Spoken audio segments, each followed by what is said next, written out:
All right, folks, coming up on Roland Unfiltered for Tuesday, March 26, 2019. What the hell happened in Chicago? Drama in the courtroom as all charges against Empire actor Jussie Smollett are dropped. Ooh, police superintendent and Chicago Mayor Rahm Emanuel, big man. Wait till we show you what they had to say, and also the explanation from State's Attorney's Office as to why they dropped the charges. Trust me, everybody's confused. I don't think anybody's clear about what happened. We'll try to clear up some of this stuff for you. The FBI says it's not a hate crime when a white supremacist allegedly stabs and kills a black ROTC lieutenant for no reason at all, even though they found racial stuff that he posted online. Okay. That's a what the hell. New study shows hate crimes are up in counties where Donald Trump held campaign rallies. Who would have thunk it? The Trump administration is going to court to kill all of the Affordable Care Act. Yeah, all of it. But I thought he said he would not do something like that. The Supreme Court hears arguments today on the North Carolina gerrymandering case. They may make partisan and racial gerrymandering okay for the entire country. That could be dangerous. Senator Kamala Harris has a plan to raise teacher salaries and give even more help to teachers with minority students and to help HBCUs with teacher training. We'll tell you about that. Folks, it is a jam-packed show. It's time to bring the funk. I'm Roland Martin Unfiltered. Let's go. He's got it. Whatever the miss, he's on it. Whatever it is, he's got the scoop, the fact, the find. And when it breaks, he's right on time and it's rolling. Best believe he's knowing. Putting it down from sports to news to politics. With entertainment just for kicks, he's rolling. It's on go, y'all. It's Roland Martin, Rolling with Roland now. He's funky, he's fresh, he's real, the best, you know he's Roland Martin now.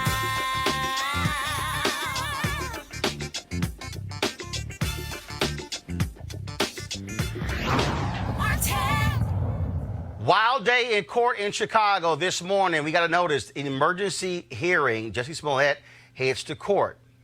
About an hour later, all charges against Smollett dropped by the Cook County State's Attorney's Office. There was a news conference after that took place involving Smollett and his attorney, Patricia Brown Holmes. This is what they had to say. We have nothing to say to the police department except to investigate charges and not try their cases in the press, but to allow matters to be investigated, allow the state to investigate and to bring charges, and not to jump ahead and utilize the press to convict people before they are tried in a court of law. Jussie is, and as if you were in the courtroom, heard the prosecutors say, and we made sure that the prosecution knew. He is someone who has dedicated his life to public service since he was 15 years old. He has taken the city of Chicago as his home. He has volunteered in a variety of ways. He is a good, solid citizen of the city of Chicago. That was the comment made by the prosecutor today. First of all, I want to thank my family, my friends, the incredible people of Chicago and all over the country and the world who have prayed for me, who have supported me, who have shown me so much love. No one will ever know how much that has meant to me, and I will forever be grateful. I want you to know that not for a moment was it in vain. I've been truthful and consistent on every single level since day one. I would not be my mother's son if I was capable of one drop of what I've been accused of. This has been an incredibly difficult time, honestly one of the worst of my entire life. But I am a man of faith, and I'm a man that has knowledge of my history, and I would not bring my family, our lives, or the movement through a fire like this. I just wouldn't. So I want to thank my legal counsel from the bottom of my heart, and I would also like to thank the state of Illinois for attempting to do what's right. Now I'd like nothing more than to just get back to work and move on with my life. But make no mistakes, I will always continue to fight for the justice, equality, and betterment of marginalized people everywhere. So again, thank you for all the support. Thank you for faith, and thank you to God. Bless y'all. Thank you very much. None of that sat well with the superintendent for Chicago Police and Chicago Mayor Rahm Emanuel. They held a news conference after that, angry and upset. Press play. Do I think justice was served? No. Where do I think justice is? I think this city is still owed an apology. And let me digress for a moment. When I came on this job, I've been a cop now for about 31 years. When I came on this job, I came on with my honor, my integrity, and my reputation. If someone accused me of doing anything that would circumvent that, then I would want my day in court, period, to clear my name. I've heard that they wanted their day in court with TV cameras so America could know the truth, but no, they chose to hide behind secrecy and broker a deal to circumvent the judicial system. My job as a police officer is to investigate an incident, gather evidence, gather the facts, and present them to the state's attorney. That's what we did. I stand behind the detective's investigation. And the ethical cost is you have, as a person who was in the House of Representatives when we tried to pass the Shepard legislation that dealt with hate crimes, putting them on the books, that President Obama then signed into law, to then use those very laws and the principles and values behind the Matthew Shepard hate crimes legislation to self-promote your career is a cost that comes to all the individuals, gay men and women who will come forward and one day say they were a victim of a hate crime who now will be doubted. People of faith, Muslim or any other religious faith, who will be a victim of hate crimes. People that of all walks of life and backgrounds, race, ethnicity, sexual orientation. Now this casts a shadow of whether they're telling the truth, and he did this all in the name of self-promotion. All right, forgive me for even listening to Rahm Emanuel. This is the same man who for 13 months kept from the Chicago public the Laquan McDonald tape, the cop who shot and killed Laquan McDonald, who lied about what took place on that night, which we only know because the tape was forced to be released. That cop was convicted of second-degree murder. So really, Rahm Emanuel, when you sit up and talk about this is a whitewash, when you did all you could to keep justice from being held in that case, you might want to just go sit down, wait for the runoff, and then for you to leave office. But that's just another story there. But again, to watch him whining on television was a bit too much. All right.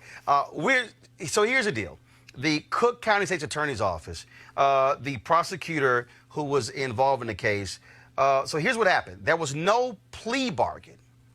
But what he said was, Joseph Maggott, he said that Smollett agreed to do community service, also to forfeit the $10,000 bond that was paid. Again, here to hopefully make some sense of this, legal analyst Monique Presley. Monique, welcome back to Roland Unfiltered. So the district attorney said, so the DA, Monique, I'm trying to understand here.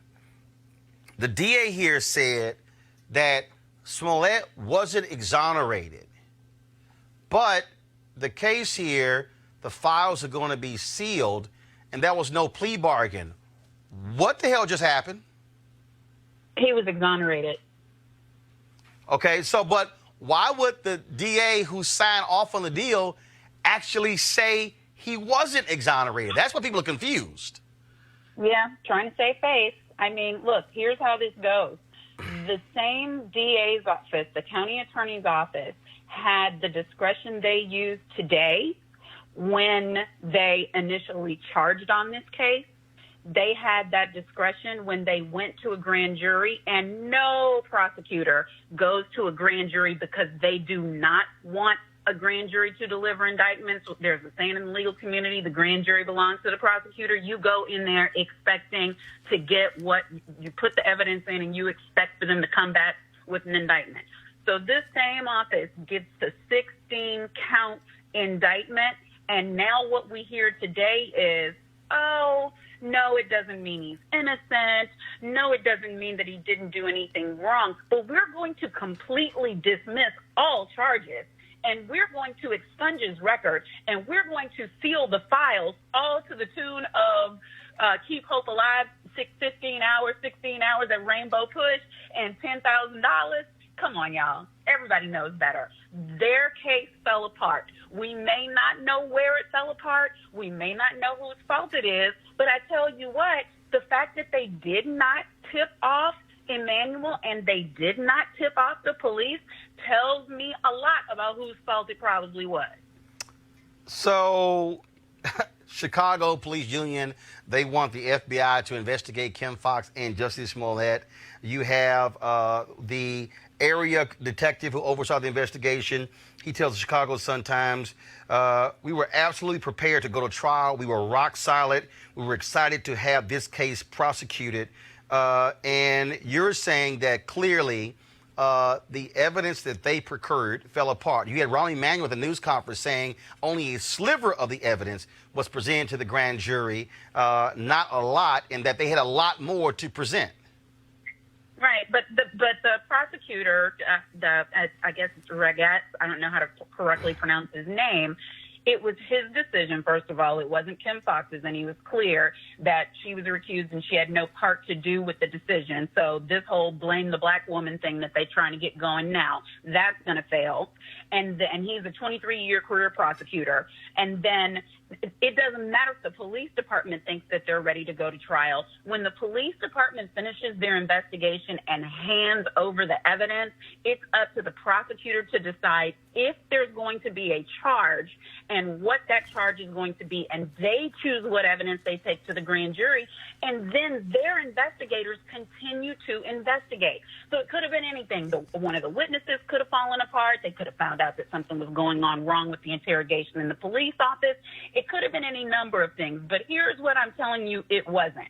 It was not the case that they just decided to get rid of this because it was overreaching. It was overreaching from the beginning. They knew that. This was a mess, an unnecessary mess from the beginning. But they didn't have to charge in the first place. And today they could have come out and said, well, we've reduced it to 3 counts.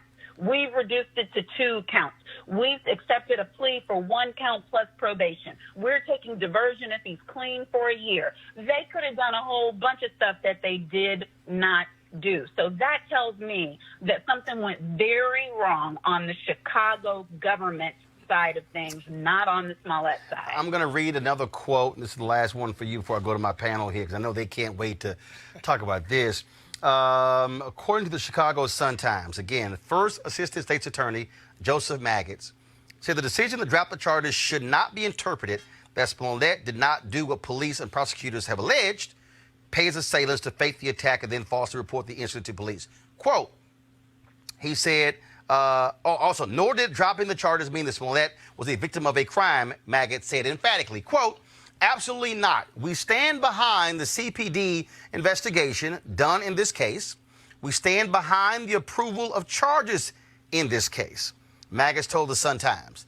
They did a fantastic job. The fact there was an alternative disposition in this case is not and should not be viewed as some kind of admission there was something wrong with the case or something wrong with the investigation that the Chicago police did. Quote, it's a nonviolent crime. He has no felony criminal background.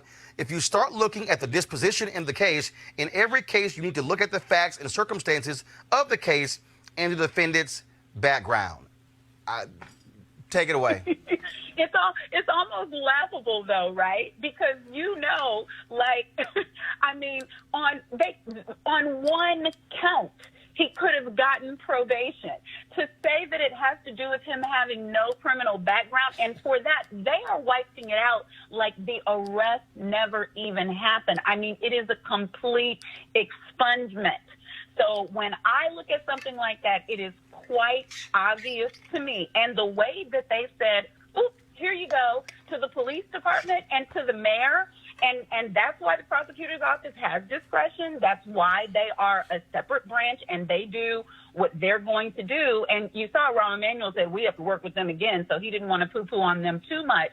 But it is clear to me as day, there's nobody who's been in this business who would say that they would walk away from this much pressure, this much notoriety, and a 16-count indictment unless they did not believe that they could prove that case and win at trial. That's just the bottom line. And I don't know why that is, and we may never know because they sealed it. And I don't think they sealed it to help Jussie Smollett. They probably sealed it to help themselves. All right, Monique Presley, we appreciate it. Thanks a bunch. Let's introduce my panel. Thank you. Malik Abdul, Republican Communications Consultant. Darlene Somerville, White House Correspondent for the Associated Press.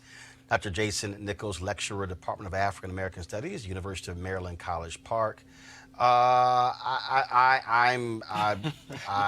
have no idea what the hell.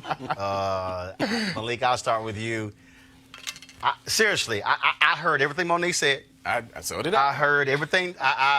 Everything that I've read. I read the same things. I still have no idea what the hell happened. Yeah, this is the past 24 hours have been really something as far as indictments or non-indictments are concerned. We should start out, by saying, of course, that this is all speculation, because the documents are now, the case will now be sealed, so we'll never know for sure. So a lot of what we're doing is speculating, but it is amazing to hear, well, first of all, just to witness, we hear this, there's an emergency hearing.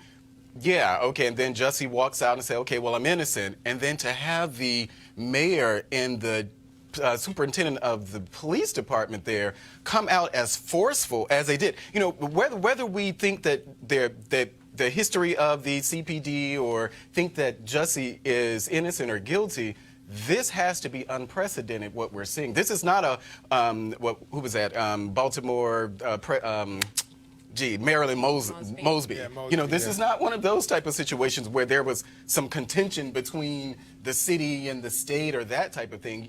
You can add, maybe they overcharged in it like they did in that Mosby case, in the case that Mosby had. But this is unprecedented. Darlene, this is amazing. Again, as reporters, look, you look at these things. The Sun-Times story, according to defense attorneys, saying they have never in their life heard anything like this.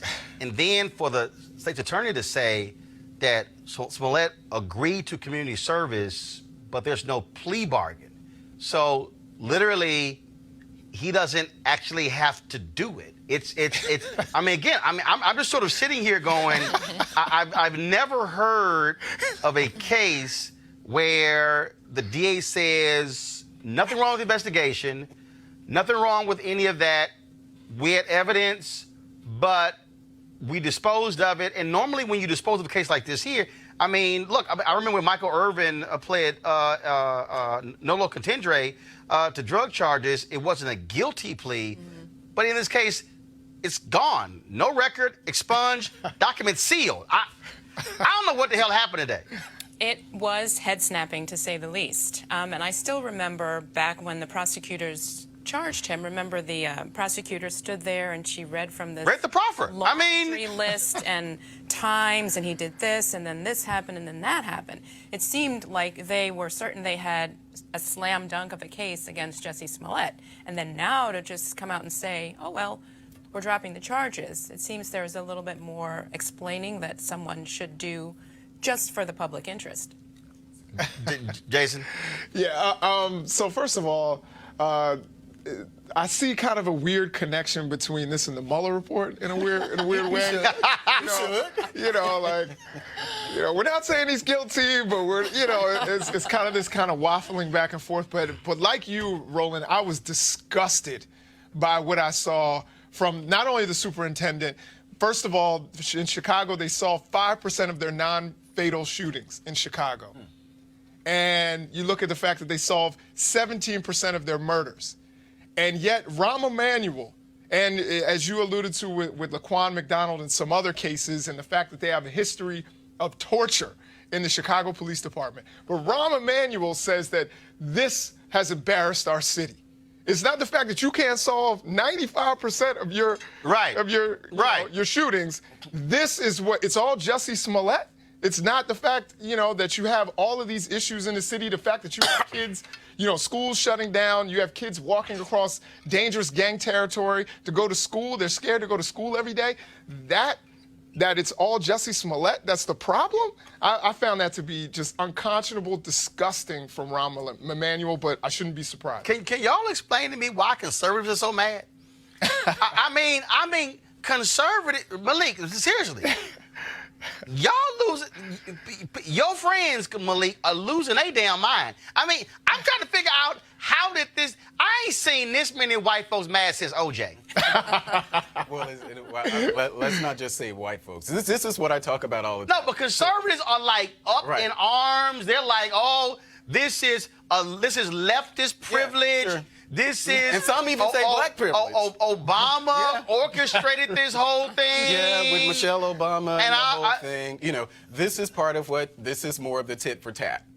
I talk about the tit for tat. Well, what's the tit? So if it's the tat, this. If you think about what Jason actually mentioned about the Mueller report, where we are now is where yesterday you had Democrats saying, but. He said something. He didn't exactly clear him of the obstruction of justice. Stop. This is the same thing. Come on, Roland. I'm gonna stop you right here. Roland. Robert Mueller was investigating a foreign entity interfering in the presidential election. Right. This is Jussie Smollett going to Subway at 2 o'clock in the morning. Said he got Mueller got some 30 people indicted, convicted, folks going to jail. It ain't no comparison between a Mueller investigation of the President of the United States and a dude on Empire. But we're not talking about the investigation itself. We're talking about the response to the investigation. But the response is stupid. Well, I agree. It ain't even a comparison. No, but I think that the response that on yesterday where Democrats were saying, well, there must be something else, and they were decrying Mueller. Actually, they were even criticizing the Department of Justice in the summer report. I think this is just another example of that. I don't do the fake outrage. Now, I think that this is a problem. I still question where are the white racist, homophobic, MAGA-loving Trump supporters. I still question where they are, but I think that whatever the feelings that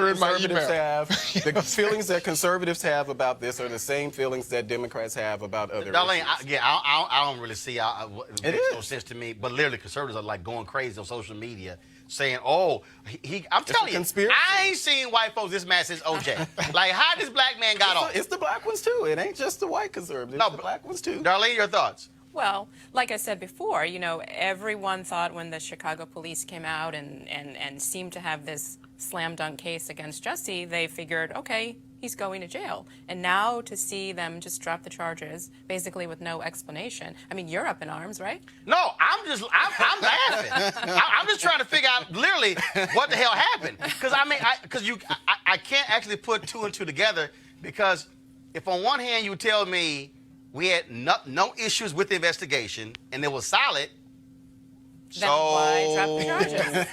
Why the disposition? And if you want to make the argument that this was a non-violent crime, it makes no sense expending judicial resources. Okay, but there was no plea bargain. Right. So it's sort of like, so then it's like, well, we're not exonerating him. You are. I mean, just common sense. If you expunge the record, if you seal it, and there's no other than keep your $10,000, that's it? That means there's more to the story. Yes. That's what it is. So I'm just trying to, again, though, I'm just sort of laughing at this whole deal, trying to figure out how 2 and 2 equals 9.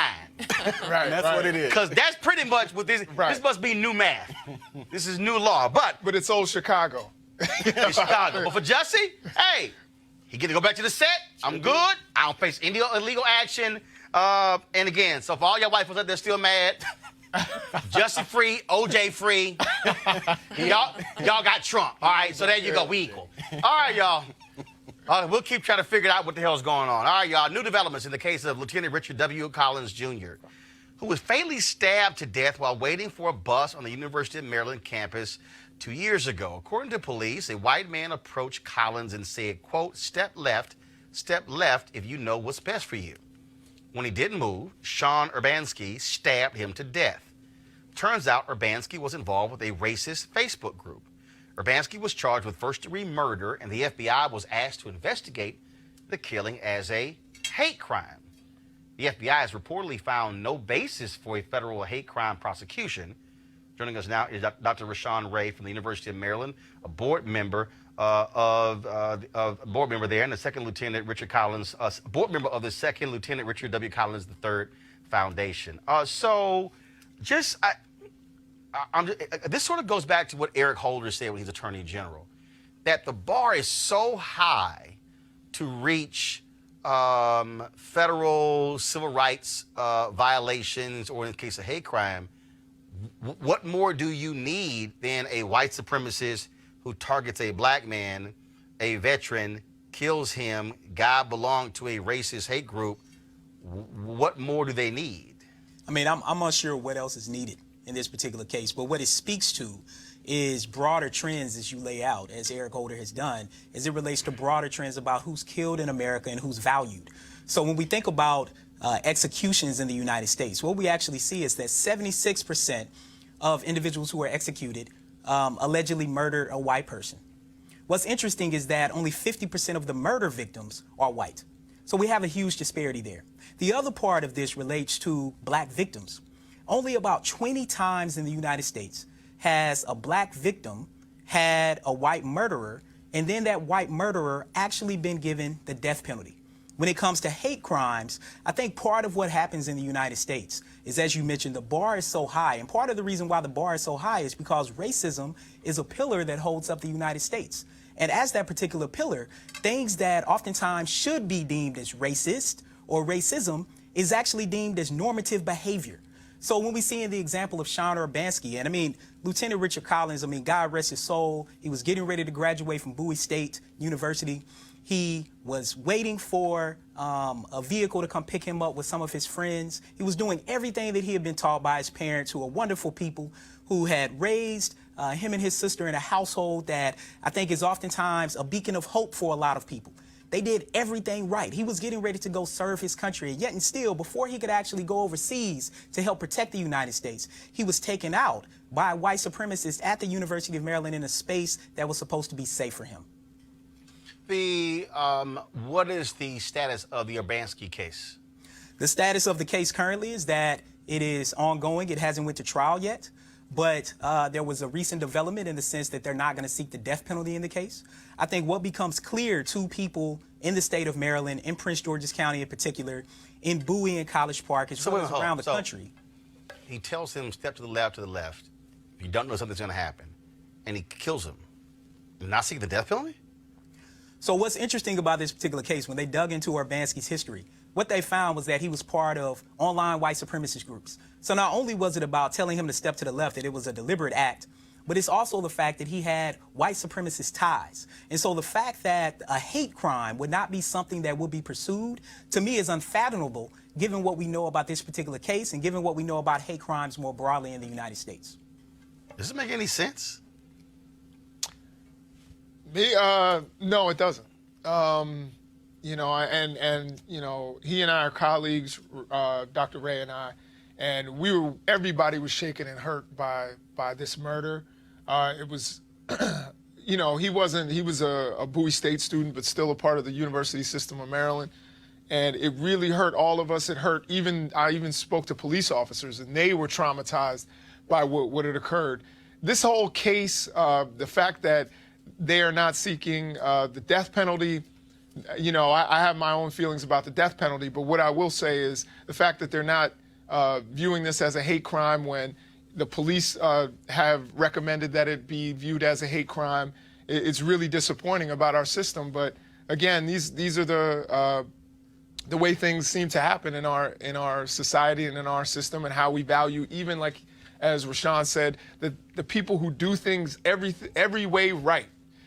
So first we see a lot of young black people. People say their lives don't matter because of some choices they may have made when they were younger.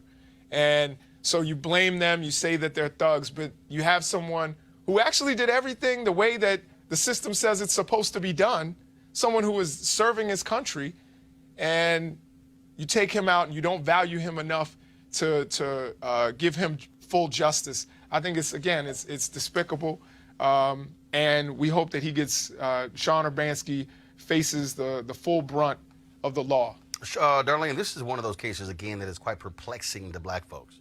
White supremacist kills black man, not only not facing federal hate crime charges, but not even seeking the death penalty.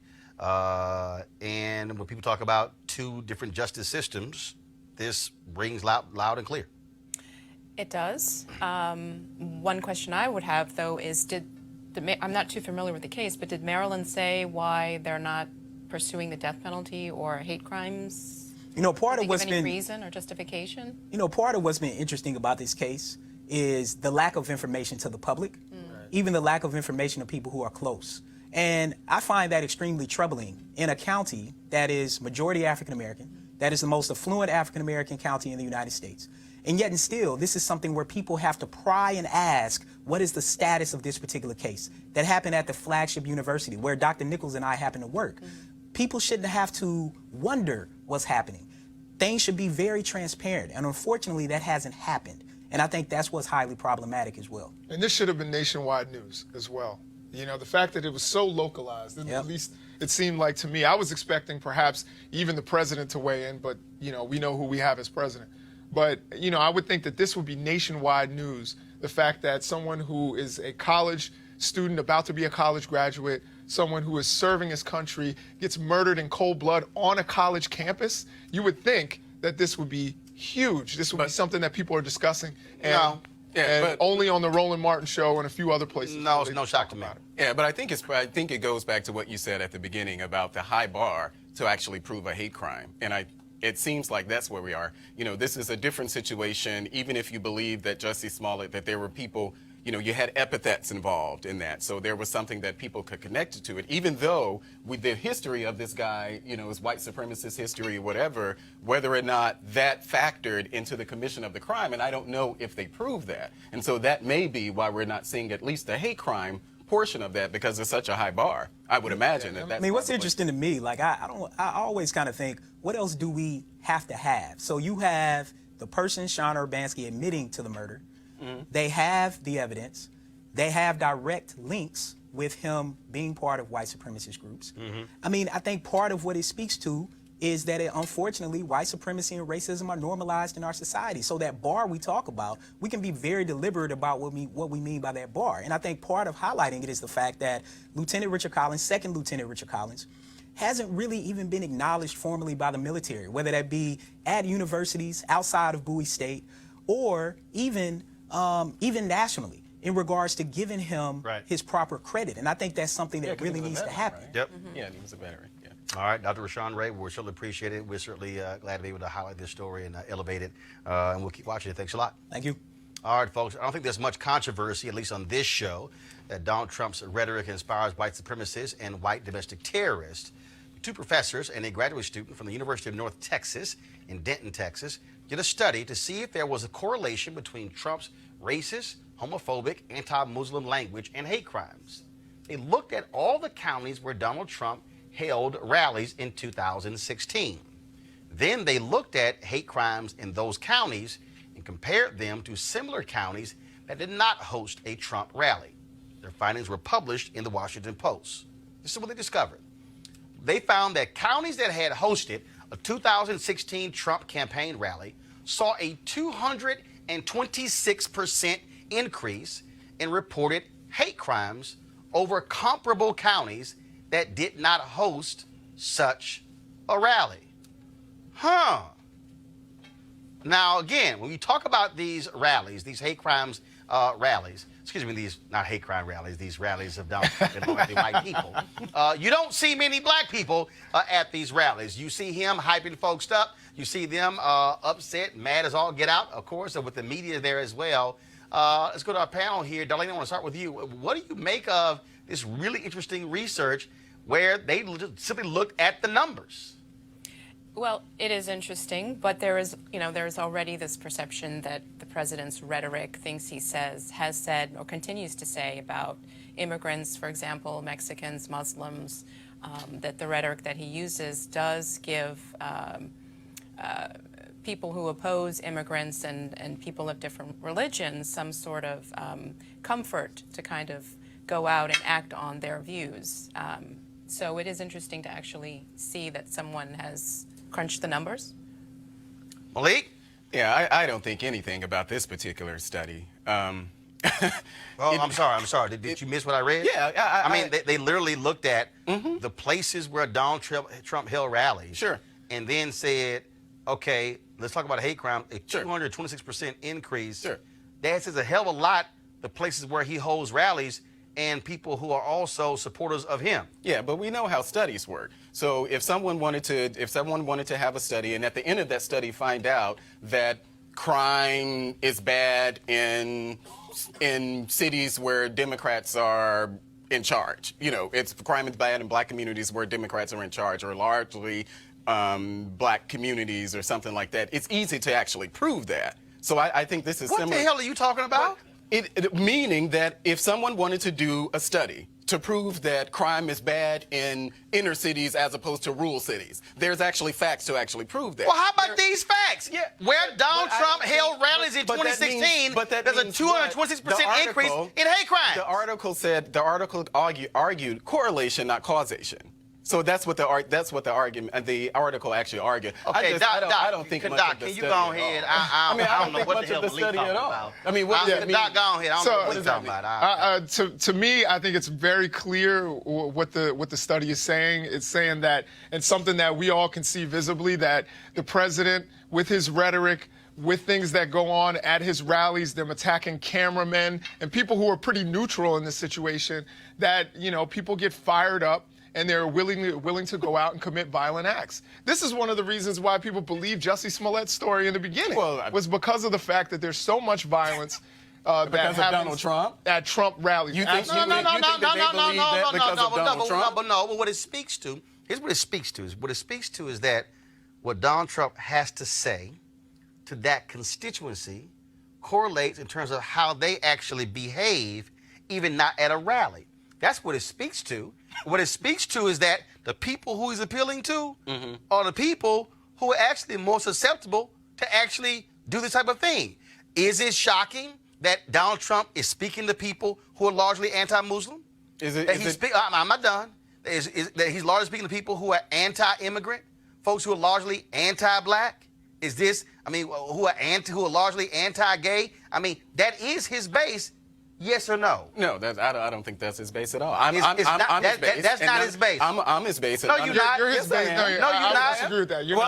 How am I not his base? Hold up. Let me be real clear. Walk your black ass into a rally with what's on your head and see how you get response. No, I've done it. I've walked into Trump Hotel with it. I've attended. Trump Hotel is different. We ain't talking about Trump Hotel. I'm on TV with it. Hold up. Retweeted with this same on my head. What Trump rallies? There's a reason for that. I've never felt any fear, whether it was the Moore rally that I attended last year. The what rally? The Moore rally, the mother of all rallies. What was that? That was last fall, I think. Where was that? It was in D.C. Oh, hell no. No, Malik, no. I got to stop you right there. Malik, I got to stop you right there. Malik, I got to stop you right there. Just tell me. No, Malik, hold on one second. No, wait. I got you. Malik, we ain't talking about a rally in D.C. Anywhere. No, Malik, you know doggone well, if you roll up into a rally in Indiana or Mississippi. Or Charlottesville. A Trump rally with that on your head and you being black, they ain't going to say, what up, my Republican brother? They going to say, what the hell he doing here? I disagree with you. Yeah, okay, all right. I disagree with you as someone who's attended these type of Darlene, have you covered any of the Trump rallies? Yes, I've covered rallies since he's been president, and he's had quite a few of them. And had you covered any during the campaign? Not during the campaign. Give the folks a sense of what that room feels like and the folks who are there. Because when you look at the other media people, when he goes in on media, have you been in that pen? Well, yeah. The press is usually corralled off in a pen in an area. And then at a certain point in his rallies, they go for about an hour, and he comes to the part where he talks about fake news, and then he'll point to the media, and then often what happens is the entire arena or wherever you are will turn and look at all of us, and they'll start chanting, CNN sucks or fake news or something like that. Any cussing, any... If there is, you can't really hear it over just the general commotion of the rally and what's going on, but there have been some uncomfortable moments. Would you call it a cordial environment? Certainly not toward the press, but for a few minutes, not for the entire hour that he's up there doing his thing, because he moves through so many different topics in that 1 hour. Right, you have no attention span. But also, we have seen other rallies. First of all, during the campaign, where there were black Trump supporters who talked about, Doc, how they got treated at a rally, because people were like, oh, you're not one of us. They were like, yo, chill out, I am. Right. They essentially, unless they were walking in wearing a MAGA hat and wearing a bunch of MAGA bumper stickers, it was kind of like you had to prove yourself. Right, absolutely. And again, from my home state, going back to some of the things that we talked about before, one of the known white supremacists, Matthew Heimbach, he was seen pushing a black woman at those rallies. We've seen all kinds of violence, but yet... saw a brother get punched. Yeah, we saw a brother just get punched for just walking up and getting ready to walk out in front of the police, get punched in his face by someone. So this idea that, these people are just, maybe they're law-abiding in other aspects of their life, but when they get in that building, something turns on, and I think that can translate out for a small number where you see violence. For me, I don't think it's something that happens in that building. I think there's an evil spirit already existing in that place, and he just in those people, and he just in that place in those people, and he chooses to simply go there, right. And it's a reflection of those people and that place. Got to go to a break. We come back. We're going to talk about racial gerrymandering. Supreme Court is hearing a critically important case. If they decide for Republicans in North Carolina, you could fully expect to see gerrymandering go crazy, like what we saw with voter suppression after Shelby v. Holder. This is Roland Martin Unfiltered. Back in a moment. Hey fam, want to check out Roland Martin Unfiltered, the blackest show on all of digital, cable, and broadcast. Check out our audio podcast. There's only one daily digital show out here that keeps it black and keep it real. It's Roland Martin Unfiltered. Press play. You're either going to help run it or they're going to run it for you. In order to get anything done in this world, we have to work with the system that's there. And you have to have the courage of your convictions. You may despise me, you may not understand my choice, but at least you can respect that I stood in it.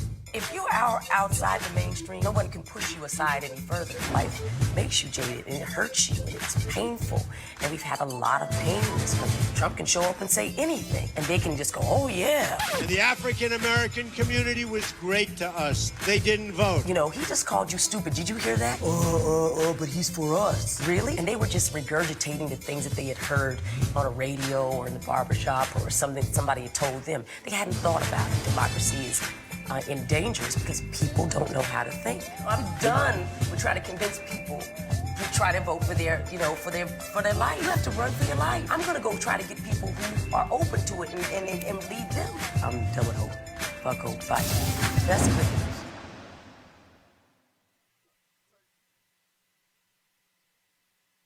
All right, folks, there's such a thing as too much police. Well, the residents of East Baltimore who oppose the conversion of Johns Hopkins University's private security force into a full-fledged police department say yes. Joining us right now, one of the folks opposed to that is Davon Love, Director of Public Policy for Leaders of a Beautiful Struggle in Baltimore. Davon, glad to have you here on the show. So they want to convert the private security force into a police department?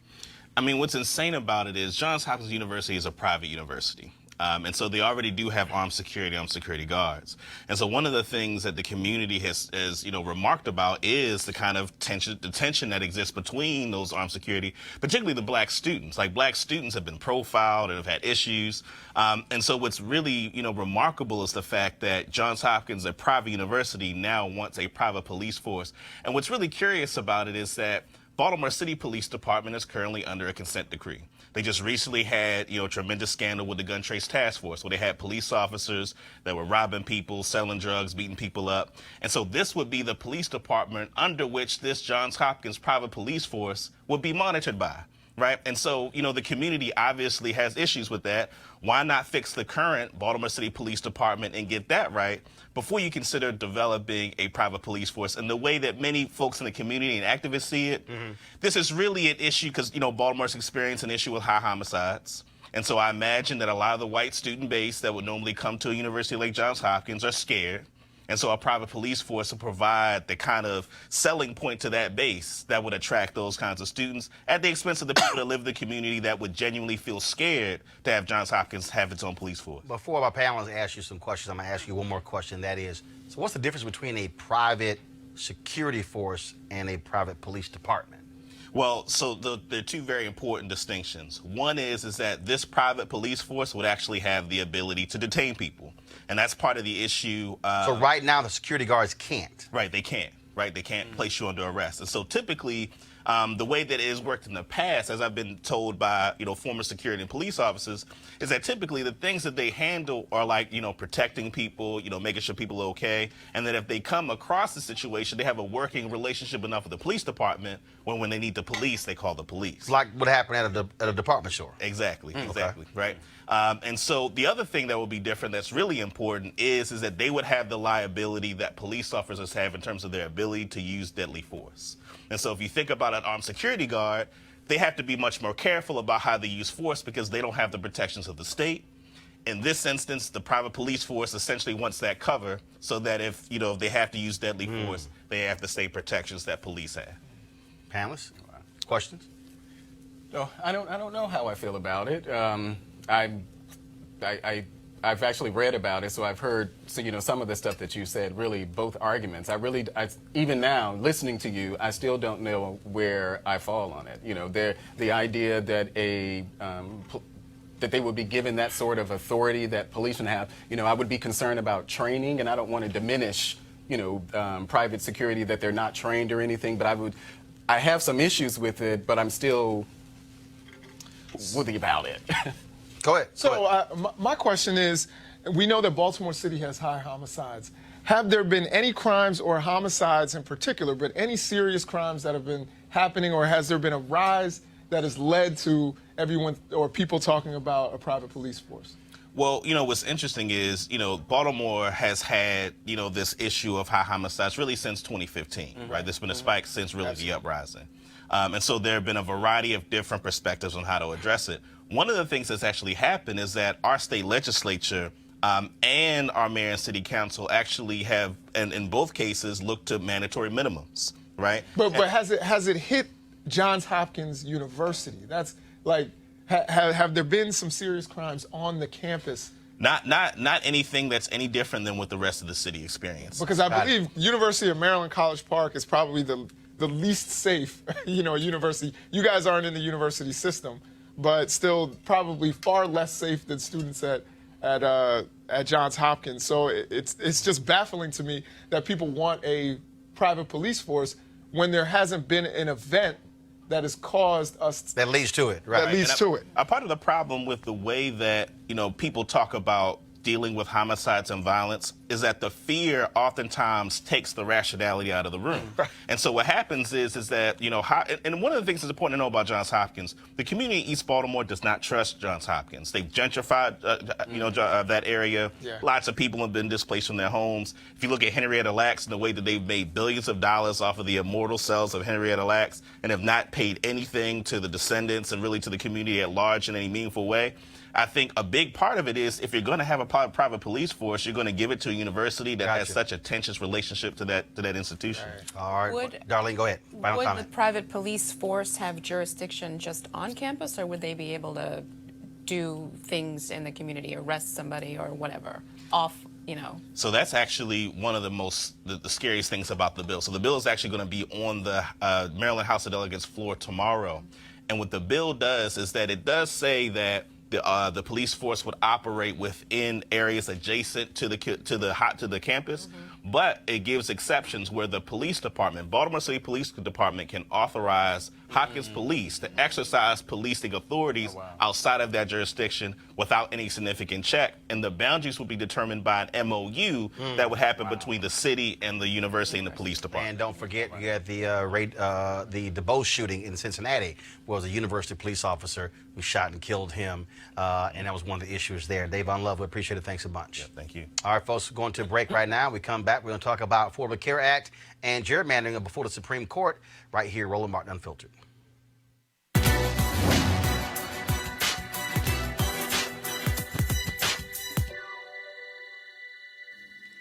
I want to see how life can triumph. Artist Romare Bearden.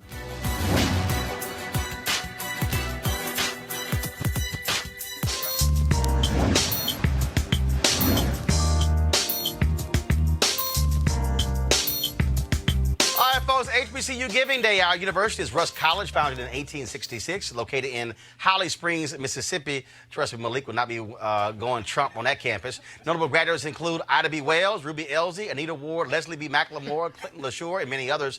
Support Rusk College. Go to ruskcollege.edu, ruskcollege.edu. Calling all HBCU alumni, students, and leaders, enter the Ford Motor Company HBCU Mobility Challenge and win $25,000 for your school.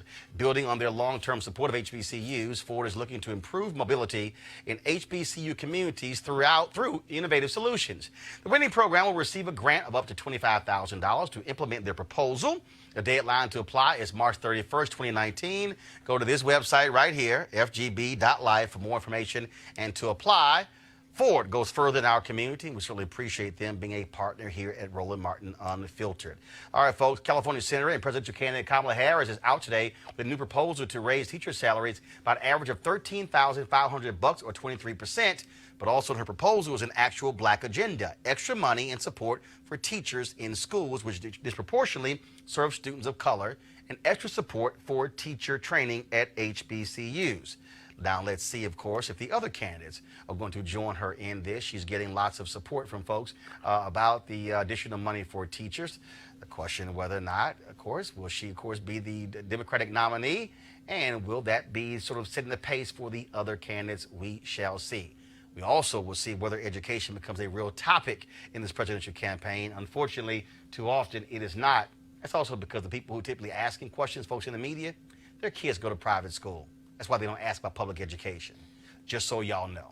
All right, folks, let's talk Affordable Care Act. Republicans cannot stand Obamacare. Also, that's what the Affordable Care Act is. They've tried their best to repeal and replace.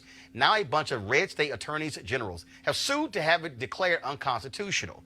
A judge in Texas agreed, and the case is headed for the appeals court and most likely another round at the Supreme Court. And yesterday, of course, Donald Trump's Department of Justice said they agree with the judge and want all the law thrown out, saying they will not defend the Affordable Care Act. Now, of course, this calls for no coverage for pre-existing conditions, no kids on their family's health insurance until 26, no subsidies for coverage, and no Medicaid expansion. Millions of people would lose coverage. New York Times columnist and Pulitzer Prize winning Paul Krugman tweeted out this chart to show what would happen in just one state that voted overwhelmingly for Donald Trump. New coal jobs, a few thousand. How many who would lose health insurance? 140,000. Darlene, I'm going to start with you. Utah. The voters there voted to expand Medicaid expansion. Republicans said, y'all know what y'all doing, so we're going to ignore that. Look, you cover the White House, and I got a security guard downstairs, a brother who's an African immigrant, and loves Donald Trump. And he keeps telling me that Trump has a health plan. I keep telling him, I ain't seen this plan you keep talking about that will replace the Affordable Care Act. Are you aware of an actual health care plan that Donald Trump has presented? Not yet. There is legislation in Congress. I believe it's sponsored by Senator Kennedy from Louisiana, and I think Senator Graham, Lindsey Graham. That seems to be one idea that the White House is looking at. But what you have here is the same situation that you had all those years ago when Republicans kept saying they wanted to repeal and replace. The plan is repeal and replace, but they have not yet come up with what they want to replace it So they got a repeal and replan plan. They got a repeal and replace plan. But ain't got a plan if they repeal and replace. Right. Yes. There were, Yeah, okay. There were some Republicans who were at the White House today to talk to the president about trade. They came out and talked to reporters. Some of the questions they got had to do with health care. Steve Scalise, who is from Louisiana and who's the second-ranking Republican in the House, talked about Republicans want to protect people with pre-existing conditions. They want people to have lower premiums. They want a plan that will lower premiums. So they seem to kind of know what they want, but they haven't stitched it all together yet in a plan that will help them get there. So, Malik, we should get rid of the existing plan in favor of a plan that don't nobody even know what it is, but just trust. Is y'all plan called Just Trust Us? Look, so the Republicans definitely have to get this together. I agree. You think? I agree with Donald Trump, believe it or not. I agree with Donald Trump, who said earlier today that this will be the GOP's health plan. What? He said the Republican Party will be the party of health care. Oh, I'm sorry. Yeah, That's what he said. Yeah, I'm sorry. He ain't present no damn plan. No, I'm not saying that he presented a plan, but the fact that he acknowledged that, now you can say, okay, well, he was just saying that to kind of buff his chest out a little bit, but the idea is that this will be whatever they come up with. Whatever they come up with and whenever they come up with it, this will no longer, we can no longer argue Obamacare. Why? But we won't be able to argue Obamacare. I'm trying to this will understand. be Trump care. This will be GOP care. This will be the Republican care. Whatever you want to call it, Republicans will own this health care issue. Do y'all know Democrats control the House, right? Yes. So how y'all gonna get that passed? I don't know. But my point is that the Republicans now will own this. Well, they actually did have a plan, and there was a Trump care plan, and that was the AHCA. They were trying to replace it. It was an enormous failure. Didn't work even under a Republican-controlled Congress. So, but Donald Trump tried to stay hands off because he didn't want any accountability, just like he doesn't want accountability. And he still don't. Again, can I just see a one-sheeter? Right, exactly. They don't put out any. I haven't seen one. That's all I'm saying. But here's Totally the piece. agree. One of the reasons why you even have this particular lawsuit is because of. It all goes really back to 2010, when Republicans flipped a number of state houses and legislatures and governor's mansions as a result. And then, of course, what happened after that, we saw 2 years later when Shelby B. Holder came before the Supreme Court that gutted a key component of the Voting Rights Act. And then we saw massive voter suppression. Well, that also was a result of political gerrymandering. Today, before the Supreme Court, the North Carolina districts went before. Now, here's the deal, y'all. North Carolina is a state evenly split between Republicans and Democrats. In fact, actually, there really are more registered Democrats in North Carolina than Republicans. But Republicans control 10 of 13 seats. That is nuts. Now, the Supreme Court heard that, and the map was drawn by the Republican legislature that a lower court said specifically targeted African Americans, Malik, with almost surgical precision. This case could decide whether partisan maps by Republicans and Democrats all over the country could be immune from challenges of selective voter disenfranchisement. Now, during oral arguments, the justices seem to be split on ideological lines. Liberal justices asking whether drawing districts to help one party violates the one-man, one-vote standard. Conservative justices seem to incline to keep the court out of the fight altogether. Of course, there are 5 conservative justices, and on this deal, Darlene, I want to start with you. Anthony Kennedy was that critical vote where he said there could be a point where this thing had reached political gerrymandering and it was bad. The Supreme Court has been trying to stay out of this by saying we don't want to get involved with partisan battles, but it has reached the point now where you had in Pennsylvania where they threw out those districts. They threw them out. North Carolina Republicans filed suit. In fact, Republicans in Pennsylvania were so treacherous, they tried to impeach the state Supreme Court justices who actually ruled on it. That's how vile they were. In Michigan, the voters said we need to have an independent commission that draws lines to take this thing out of Republican and Democrats' hand, because the gerrymandering has got so bad. You look at Wisconsin, that case went before the Supreme Court. They kicked it back as well. Just your assessment of this issue and really how contentious it is, and how people really they hear gerrymandering but not realize this does have a direct impact on who represents you. It does, because it affects, the population count, the census is coming up, all of that determines federal money for different programs that goes to states. A lot of spending is based on congressional districts and so on and so forth. But you mentioned the point that last year the Supreme Court punted on some of these cases, and there's no guarantee that after hearing these arguments today that they will actually rule one way or the other. They could find a way out of it again. I think it's important to point out, I think one of the other cases that they're considering here is the Maryland gerrymandering case, where you're familiar? No, yes, I'm familiar. Yeah. I knew you were going to bring that up. That's why I knew it was coming. No, hold up. For the purpose of the audience, how extensive is gerrymandering in Maryland? Well, I think it was, one district, I think it was? Maryland's solidly blue. I think that particular case. It was one district. I think I think it was one district. How many was in Pennsylvania? Whether the whole state? Whether it was one. How many? Hold on. No. We should be concerned about this, right? No, first of all, again, for the purpose of facts. Okay. 10 out of 13 in North Carolina. So really the entire the entire North Carolina congressional delegation is impacted by gerrymandering. Right, but the SCOTUSs are still ruling on the gerrymandering case too in Maryland. No, I'm aware of that. Okay. No, but what I'm trying to show you is that if you actually step back, because North Carolina also has some issues, New Jersey does. If you look at which party...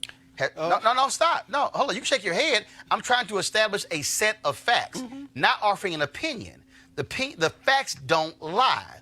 In terms of who has utilized racial gerrymandering and political gerrymandering to their benefit, I can show you Republicans in Pennsylvania, Republicans in North Carolina, Republicans in Wisconsin. I can go Republicans in Michigan. I can go down the line. So what I'm saying is, one of the reasons why Mitch McConnell did not want Merrick Garland on this court, because they understood that these cases were coming before and they needed that fifth vote to ensure these things stay the same.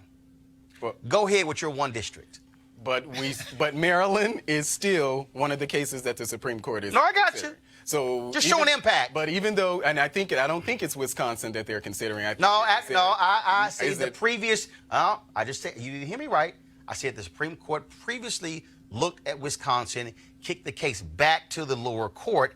This case came forward because Republicans in North Carolina are now scared to death because they've lost a supermajority. There's now a Democratic governor, and they now are desperate because they can now lose. This is one of the final pieces of Republican leverage in North Carolina. Now they lost a supermajority, and because they also tried to strip the state Supreme Court of all of their power, because now it's now dominated by Democrats. But go ahead with your final comment. I am a quick study, so I am not going to argue with you about the number of states. That is very wise. The involvement. You are a very wise man. But what I will say, we do need to acknowledge that of the Maryland gerrymandering. Yes, case. absolutely. So that's something that we do need to acknowledge. I'm not going to win which party does more. Because you can't win. No, you won't win. Because you know I'm not lying. So I'm not going to do that. Doc, final comment? Anything you want to say? Any topic, whatever, what you got? Yeah, well, I guess as far as gerrymandering and racial gerrymandering, we know that it's one-sided. So I don't think that there's much more I can say other than the fact that this is going to be, help our democracy, help the fact that, more people are enfranchised, whereas Republicans have historically, at least in the last 30 years and 40 years, been the party that has tried to take people's votes away through voter ID, through gerrymandering, through many other ways. Darlene? I just await the ruling from the Supreme Court in June. Oh, no. You can do a comment on anything you want. Any of the topics, just whatever, sort of like final comment on anything. Well, that's my comment. All right. Go ahead and finish it. I interrupted you. Go ahead. No, I was just going to say I await the Supreme Court ruling in June or whenever they decide. Malik? I agree with Darlene. How about that? Gotcha.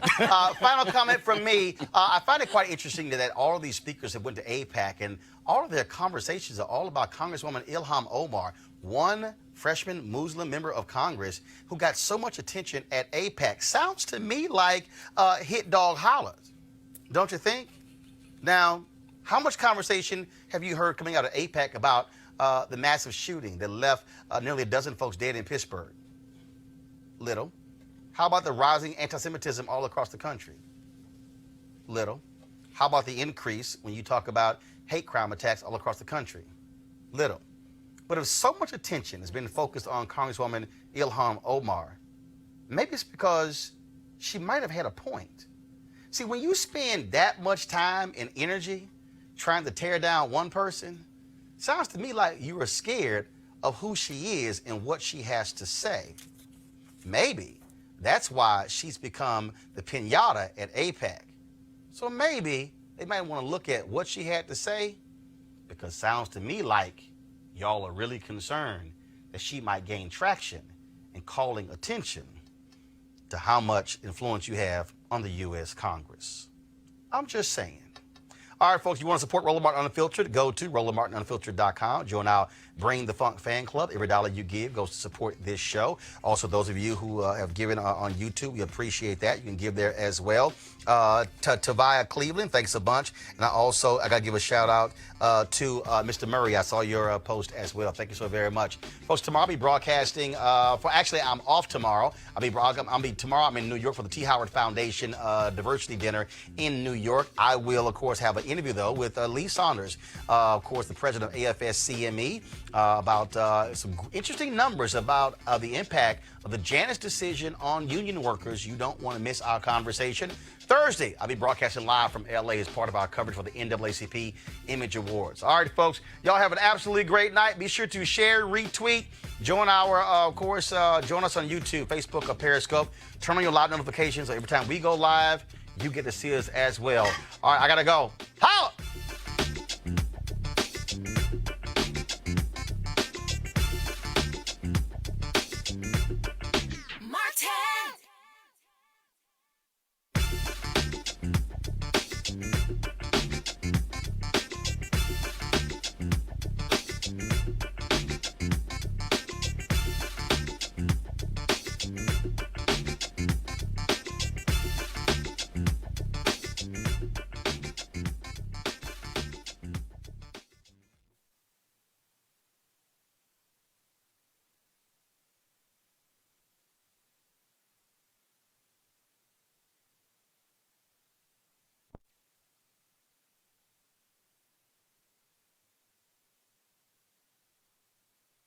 You want to support Roland Martin Unfiltered? Be sure to join our Bring the Funk fan club. Every dollar that you give to us supports our daily digital show. There's only one daily digital show out here that keeps it black and keep it real as Roland Martin Unfiltered. Support the Roland Martin Unfiltered daily digital show by going to RolandMartinUnfiltered.com. Our goal is to get 20,000 of our fans contributing $50 each for the whole year. You can make this possible. RolandMartinUnfiltered.com.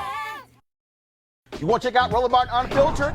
YouTube.com/Roland S. Martin. And subscribe to our YouTube channel. There's only one daily digital show out here that keeps it black and keep it real. It's Roland Martin Unfiltered. See that name right there?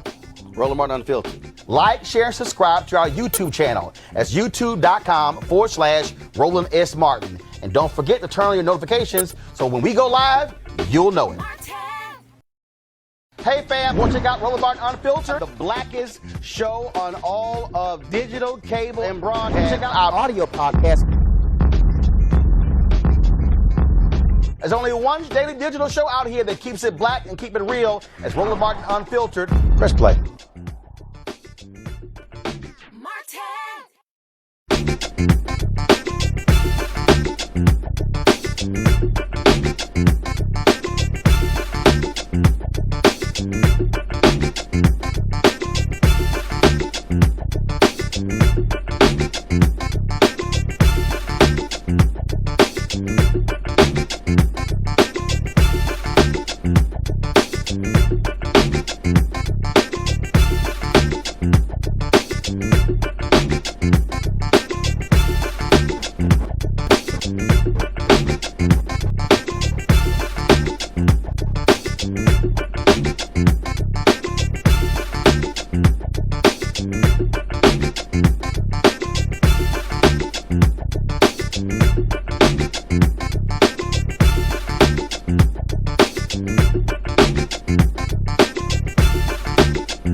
Thank you.